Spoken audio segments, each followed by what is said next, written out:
Alberto, muy bueno.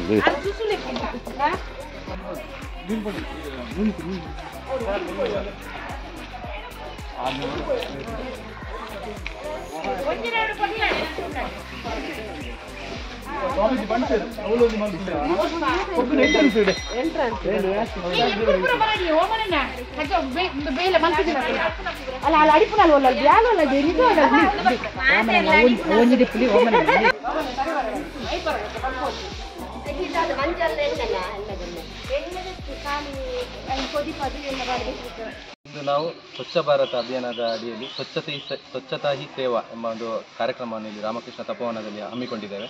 ಇದು lead bank Mangaluru ಇವರ ಆದೇಶದ ಮೇರೆಗೆ ಎಲ್ಲ ಬ್ಯಾಂಕ್ಗಳಲ್ಲಿ ಇದು ರೂರಲ್ ಮತ್ತು ಸೆಮಿ ಅರ್ಬನ್ ಏರಿಯಾದಲ್ಲಿ ಮಾಡ್ತಾ ಇದ್ದೇವೆ. ಹಾಗೆ ಇಲ್ಲಿ ನಮ್ಮ ಬ್ಯಾಂಕ್ ಆಫ್ ಬರೋಡಾ ಹೊಳಲಿ ಬ್ರಾಂಚಿನ ವತಿಯಿಂದ ಇಲ್ಲಿ ರಾಮಕೃಷ್ಣ ತಪೋವನ ಹೊಳಲಿ ಇಲ್ಲಿ ನಾವು ಇವತ್ತು ಏನು ಕಸ ವಿಲೇವಾರಿ ಮಾಡಿ ಸ್ವಚ್ಛತಾ ಕಾರ್ಯಕ್ರಮವನ್ನು ಹಮ್ಮಿಕೊಂಡಿದ್ದೇವೆ. ಈ ಕಸವನ್ನು ಏನು ಮಾಡ್ತೀರಿ ಈಗ? ಈ ಕಸವನ್ನು ನಾವು ಆಲ್ರೆಡಿ ನಾವು ಪಂಚಾಯತ್ನವರಿಗೆ ಇದು ಸ್ವಚ್ಛ ಕರ್ಮಚಾರಿಗಳಿಗೆ ನಾವು ಹೇಳಿದ್ದೇವೆ. ಅಲ್ಲಿಂದ ಅವರನ್ನು ತಗೊಂಡೋಗಿ ಅವರು ಡಿಸ್ಪೋಸ್ ಮಾಡ್ತಾರೆ. ಸುದ್ದಿ9 ಯೂಟ್ಯೂಬ್ ಚಾನಲ್ನ ಸಬ್ಸ್ಕ್ರೈಬ್ ಮಾಡಿ. ಸುದ್ದಿ9 ಎಲ್ಲ ಯೂಟ್ಯೂಬ್ ಅಪ್ಡೇಟ್ಗೆ ಬೆಲ್ ಐಕಾನ್ ಕ್ಲಿಕ್ ಮಾಡಿ. ಸುದ್ದಿ9.